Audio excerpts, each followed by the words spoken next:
बेटे की मोहब्बत बर्दाश्त नहीं कर पाए, उसे मारने पर तो लाए। अरे मोहब्बत करना तो आजकल के नौजवानों का फैशन है। बात यह नहीं है जीवनलाल, सच तो यह है कि इसकी मोहब्बत के चक्कर में वो लड़की इसके बच्चे की मां बनने वाली। ओहो, तो इसमें कौन सी नई बात है? करवा दो शादी, और अगर लड़की अपने बराबर की नहीं है तो करवा दो एबॉर्शन। मगर जीवनलाल बात यह है। अरे यार, ऐसे मामले में बात कुछ नहीं होती, सीधी सी बात है।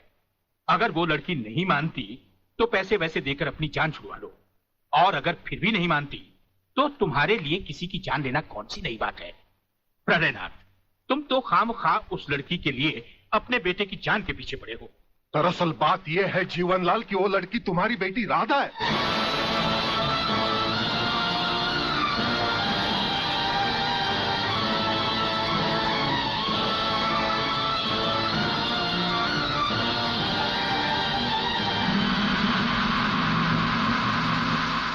सारी चीजें दर्ज कर ली? जी साहब। और हाँ, इस डेड बॉडी को जल्द से जल्द पोस्टमार्टम। साहब ये पर्स मिला है।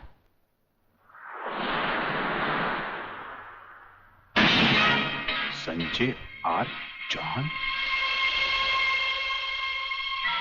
मेरा पर्स बीच पर या अस्पताल में गिरा है। अगर वो पुलिस को मिल गया तो कहीं हम फंस ना जाए। नहीं यार, अरे जब हम लोगों ने कुछ बुरा किया ही नहीं है तो हम फंस क्यों जाएंगे? अरे मैंने पहले ही कहा था कि इस चक्कर में मत पड़ो, उल्टे फंसेंगे। लेकिन मेरी सुनी किसने थी? मैं कहती हूँ डर डर के कब तक ये बात सबसे छुपाते रहोगे? चलो माँ जी को सब सच बता देते हैं, सब ठीक हो जाएगा।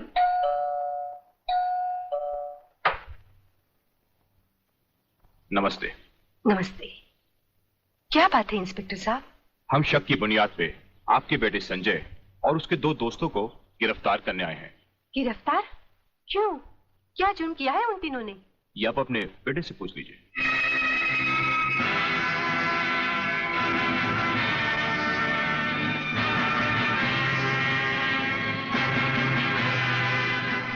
वाह गोटिया वाह, क्या खुशखबरी लाया है। डीआईजी रुद्र प्रताप का बेटा पुलिस के फंदे में।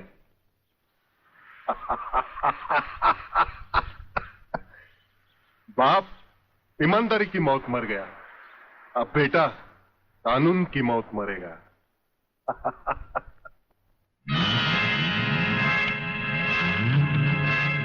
गोटिया आप देखना, मैं इस चश्मदीद गवाह को ऐसी मौत मारूंगा कि उसकी आंखें मुझे पहचानने से पहले ही बंद हो जाएगी। तुम उस डॉक्टर को खरीद लो और रिपोर्ट तैयार करवाओ जो मैं चाहता हूं। यह समय सोचने का नहीं है बेटी, यह हम दोनों की जिंदगी और मौत का सवाल है। पिताजी, पुलिस पूछेगी तो मैं क्या बताऊंगी? किसका नाम लूंगी? पुलिस को तुम ये बताना कि तुम्हारे साथ बलात्कार हुआ है। हाँ बेटी, बलात्कार। प्रलयनाथ की प्रलय से बचने का ये एक ही तरीका है। तुम उन्हीं 3 लड़कों का नाम पुलिस को बता देना जिन्होंने तुम्हें अस्पताल पहुंचाया है। पिताजी, लगता है पापियों के साथ रहकर आपका दिमाग भी उन्हीं की तरह हो गया है। आप ये कह रहे हैं मैं उन लड़कों को फांसी के फंदे तक पहुंचा दूं जिन्होंने मेरी जिंदगी बचाई? नहीं पिताजी, मैं ऐसा हरगिज नहीं करूंगी, हरगिज नहीं करूंगी। बेटी, इतिहास गवाह है, आदमी ने अपनी जान को बचाने के लिए अपने ही भाइयों की लाशों को कुचला है। ये दुनिया का नियम है बेटी। फिर वो तीनों हमारे लगते भी क्या हैं? अगर उन्हें फांसी लग भी गई तो हमारा क्या जाएगा? बेटी, उन लोगों की जिंदगी से कहीं ज्यादा कीमती हमारी जिंदगी है। पुलिस को वही बताना जो मैंने तुम्हें कहा है। मगर गुप्ता जी, किसी के सपने पूरे करने के लिए किसी के अरमानों का गला तो नहीं घोटना चाहिए। ये पाप है। राधा तो प्रेग्नेंट है और आपने पैसे के लिए उसके बलात्कार की गलत रिपोर्ट तैयार कर दी। तुम मेरे सीनियर हो या मैं तुम्हारा सीनियर, पेशे का सबक मुझे मत सिखाओ, समझे? सीनियर और जूनियर का मतलब ये तो नहीं सर कि आप कुछ भी करें और मैं चुपचाप देखता रहूं। ऐसा कभी नहीं होगा। मैं आपकी गलत रिपोर्ट पर हरगिज साइन नहीं करूंगा जो उन 3 निर्दोषों को फांसी के फंदे तक पहुंचा दे। डॉक्टर सिन्हा, आज से 5 साल पहले डॉक्टर श्रीवास्तव ने इसी तरह की एक गलत रिपोर्ट पर साइन करने से इनकार कर दिया था। गुंडा स्वामी के आदमियों ने उसे छठी मंजिल से नीचे फेंक दिया और पुलिस ने उसकी मौत को आत्महत्या समझकर उसकी फाइल हमेशा हमेशा के लिए बंद कर दी। अगर तुम भी उसी राह पर चलना चाहते हो तो एज यू विश। इंस्पेक्टर साहब, मैं कहती हूँ ये कहाँ का न्याय है?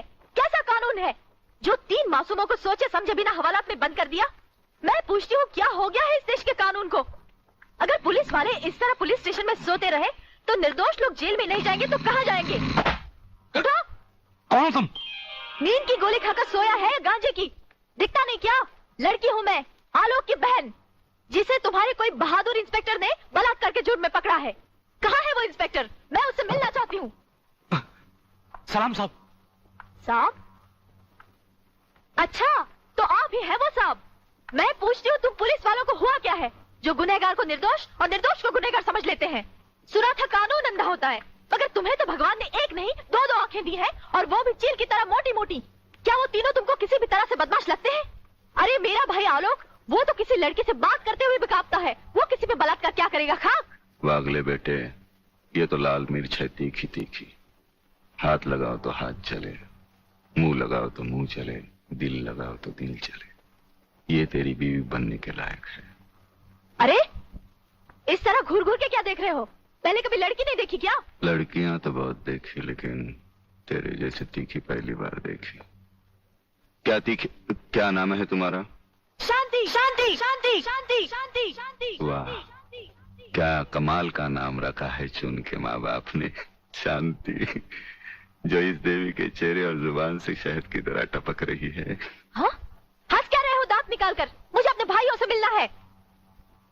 हवलदार, मिलने दो इसे। साहब, उन तीनों को अस्पताल ले गए हैं शिनाख्त के लिए। संजय चौहान, आलोक वर्मा और अली खान, यही वो 3 लड़के हैं जो आपको अस्पताल में छोड़कर भाग गए थे।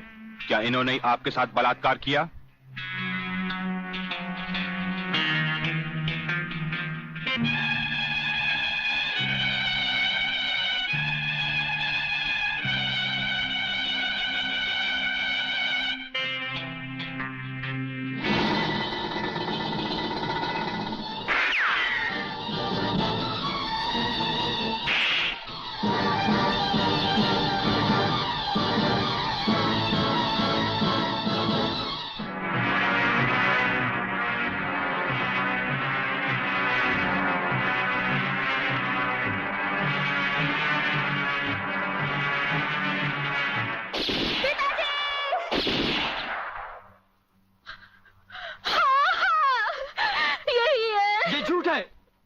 ये सरासर झूठ है। हमने कोई बलात्कार नहीं किया। सच कह रहा है मेरा बेटा। इंस्पेक्टर साहब, ये झूठी है ये। तुम लड़की नहीं, लड़के के नाम पर एक कलंक हो। अरे जरा इन मासूम चेहरों को देखो जिन पर तुमने मौत की स्याही पोत दी है। इनकी सहमी हुई आंखों को देखो जिनमें तुमने मौत की दहशत भर दी है। और फिर मेरी आंखों में आंखें डालकर देखो, क्या इन्होंने तुम्हारे साथ बलात्कार किया था? इंस्पेक्टर, कौन है ये औरत? इसे बाहर ले जाओ। हवलदार, पकड़ लो इसको। खबरदार, अगर किसी ने भाभी को हाथ लगाया तो।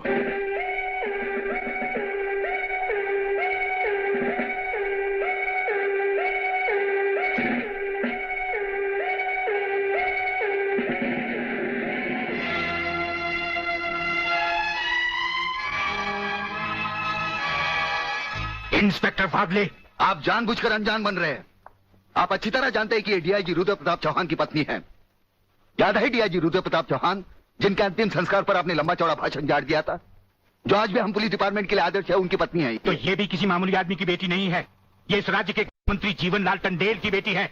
और जानते हो इन तीनों ने इसके साथ क्या नर्च किया है? कुछ नहीं किया। ये किसी की साजिश है जिसमें इन तीनों को फंसाया जा रहा है।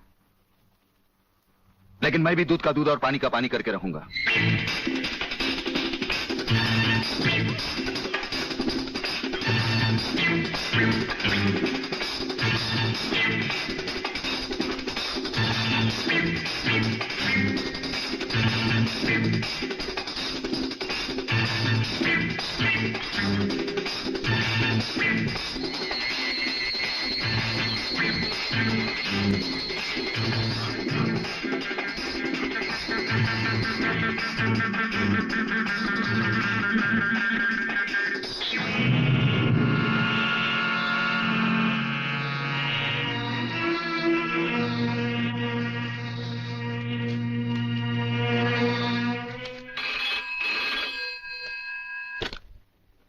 हरिप्रसाद स्पीकिंग।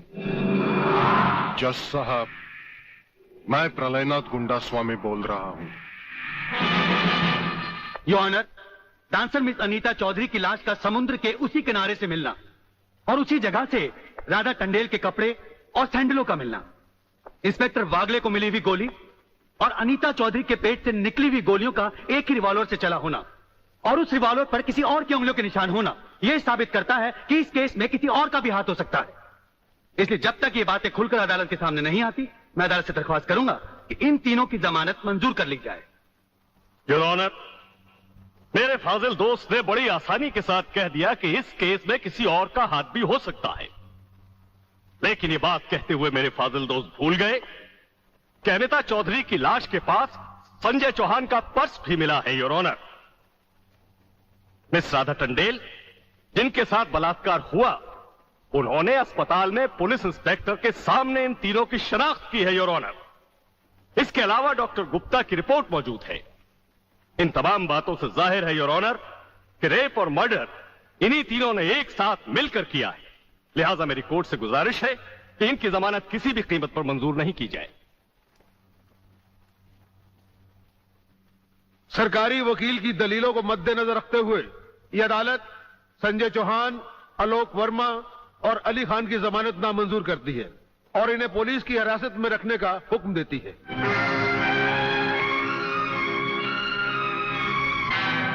योर ऑनर, मैं इंस्पेक्टर वागले इस केस की छानबीन मैं कर रहा हूं। अदालत से इस केस के बारे में कुछ कहने की इजाजत चाहता हूं। इजाजत है। Thank you sir.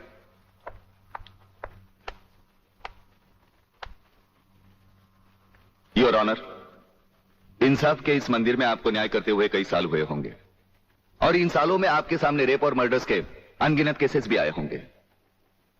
क्या उन अनगिनत केसों में आपके सामने कोई ऐसा केस आया है जहां कत्ल और बलात्कार करने वाले ने जिसके ऊपर बलात्कार किया है उसे खुद अस्पताल पहुंचाया हो?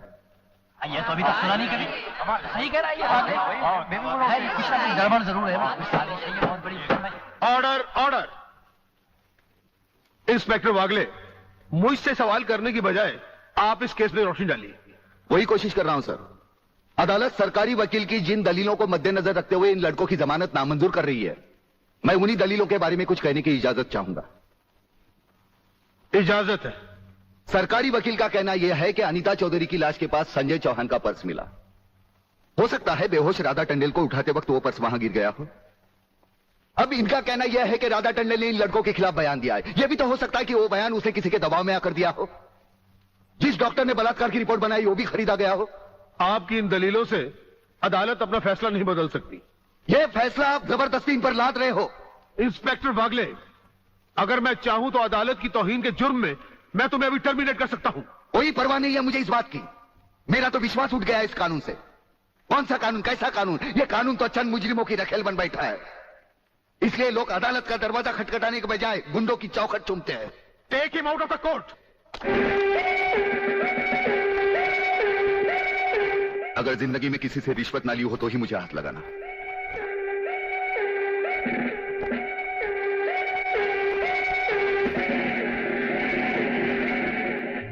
इन्हें गिने भुक्कड़ लोगों की वजह से यह अदालत शतरंज की बिसात बन गई है, जहां कोई भी आकर कानून से खेल सकता है।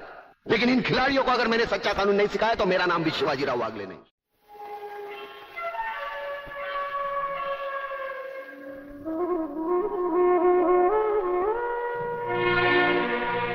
नहीं यार, इस तरह तो हिम्मत हार के हम बिना फांसी के ही मर जाएंगे। ये क्या हो गया तुम दोनों को यार? अली, सोचता हूं मेरी बहन शांति पर क्या बीत रही होगी। मुझे पढ़ा लिखा कर एक बड़ा इंसान बनाने के लिए क्या कुछ नहीं किया उसने। लोगों के घर में काम कर करके अपने हाथों पे मेहंदी की जगह छाले डाल ली उसने। आलोक, तुम्हारी तो वो सिर्फ बहन है, मगर मेरे लिए वो बहन भी है और मां भी है। अगर बचपन से ही उसका प्यार मुझे ना मिला होता तो शायद ये अनाथ सड़कों पर ही अपना दम तोड़ देता। मेरी मां पर भी क्या बीत रही होगी। वो तो रो रो कर पागल हो गई होगी। अगर मुझे कुछ हो गया उसका भरोसा भगवान पर से भी उठ जाएगा। तुम इन 3 लड़कों के केस में कहाँ उलझ गए? हो सकता है इन बच्चों का केस महज इत्तेफाकी हो। इत्तेफाक नहीं है सर। ये कड़ियां भले ही अलग अलग नजर आ रही हो, लेकिन अगर गौर से देखें तो ये सब एक ही जंजीर की कड़ियां हैं, जिसमें एक न एक दिन जीवनलाल टंडेल, रसिकनाथ और गुंडा स्वामी की कलाइयां फंसेंगी। ये इत्तेफाक नहीं है सर, इत्तेफाक नहीं है।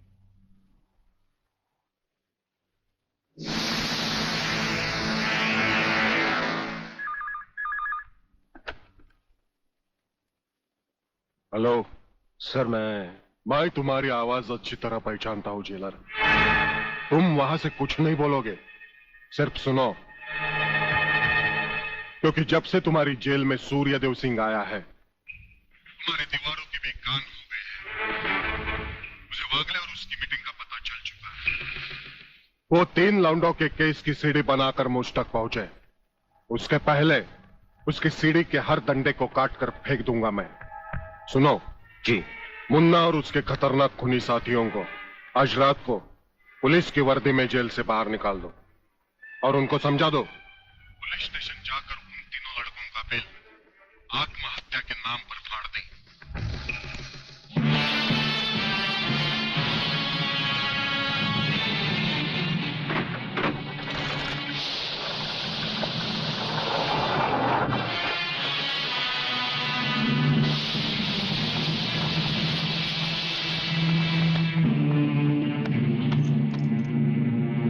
टेलीफोन का वायर काट दो, अब इसे बांध दो।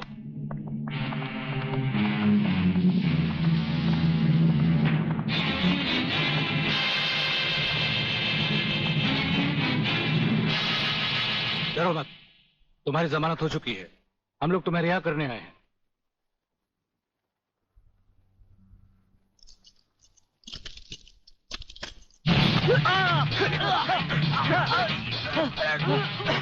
छोड़